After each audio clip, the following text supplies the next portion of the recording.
ஒரு பெண் வந்து நம்ம வீட்டை குடும்பத்தை கவனிக்கிறது மட்டும் இல்லாமல் எப்படி நம்ம இன்கம்மை வந்து இன்க்ரீஸ் பண்ணலாம், சேவிங்ஸ் பண்ணலாம், லேர்ன் பண்ணுறது ரொம்பவே இம்பார்ட்டன்ட். ஃபினான்ஷியல் இண்டிபெண்ட் வந்து பணம் சம்பாதிக்கிறது மட்டும் குறிக்கோள் இல்லை, அதை எப்படி நம்ம தன்னம்பிக்கையோட முடிவெடுக்கிறோம் பண விஷயத்தில் அப்படிங்கிறது தான் விஷயமே இருக்குது.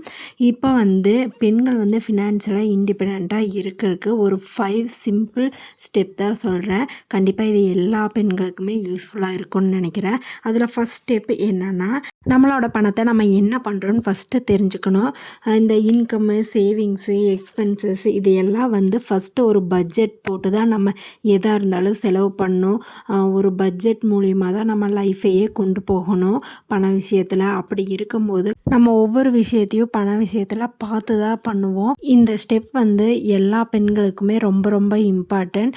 கண்டிப்பாக இந்த ஸ்டெப்பை நம்ம ஃபாலோ பண்ணால் நம்ம ஃபினான்ஷியலி யாரையும் டிபெண்ட் பண்ணி இருக்க வேண்டியதில்லை. செகண்ட் ஸ்டெப்பு என்னென்னா, ஃபஸ்ட்டு சேவிங்ஸ் தான்.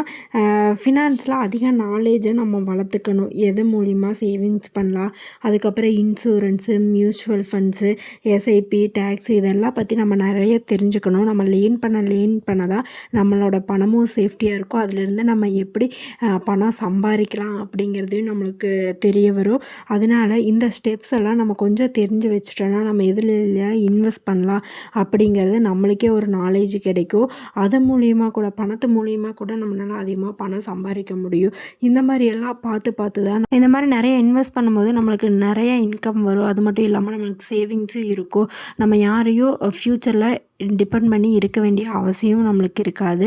அதனால் இந்த ஸ்டெப்ஸ் எல்லாம் கண்டிப்பாக ஃபாலோ பண்ணலாம். தேர்டு ஸ்டெப் என்னென்னா, நம்மளோட இன்கம்மை வந்து இன்க்ரீஸ் பண்ணணும். அதுக்கு நம்ம என்னெல்லாம் பண்ணலாம் அப்படின்னு சொல்லி தான் யோசிக்கணும். ஃபஸ்ட்டு வீட்டில் இருந்துகிட்டே நிறைய வேலை இருக்குது, நிறையா பிஸ்னஸ் பண்ணலாம். Home based business, online selling, freelancing, tuition, online teaching, content creation, யூடியூப்லேயே இந்த மாதிரி நிறையா வந்துடுச்சு இப்போ.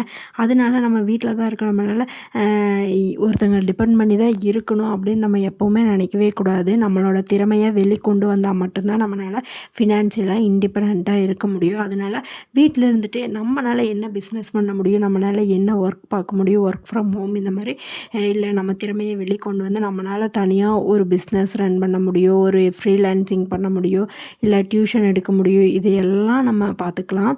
அடுத்தது ஃபோர்த்து ஸ்டெப் என்னென்னா, நம்மளோட ஃப்யூச்சருக்கான கோல்ஸை செட் பண்ணிக்கணும். கோல்ஸ்னால் என்ன சொல்கிறோன்னா, நம்மளுக்கு ஃப்யூச்சருக்கு கண்டிப்பாக மணி வேணும். நம்ம எமர்ஜென்சி ஃபண்டு, அதுக்கப்புறம் சைல்டு எஜுகேஷன், அதுக்கப்புறம் ரிட்டைர்மெண்ட்டு, சொந்த கனவு, இந்த மாதிரி ஏதாவது ஒரு இதில் வந்து நம்ம அமௌண்ட்டை வந்து சேவ் பண்ணி வச்சுருக்கணும். அப்படி பார்க்கும்போது நம்ம ஃப்யூச்சருக்கு கண்டிப்பாக ஹெல்ப் பண்ணும். இந்த மாதிரி கோல் செட் பண்ணிட்டு போகும்போது ஒரு 20 வருஷம் கழித்து நம்மளுக்கே தெரியாமல் நம்ம கையில் ஒரு அமௌண்ட் இருக்கும்.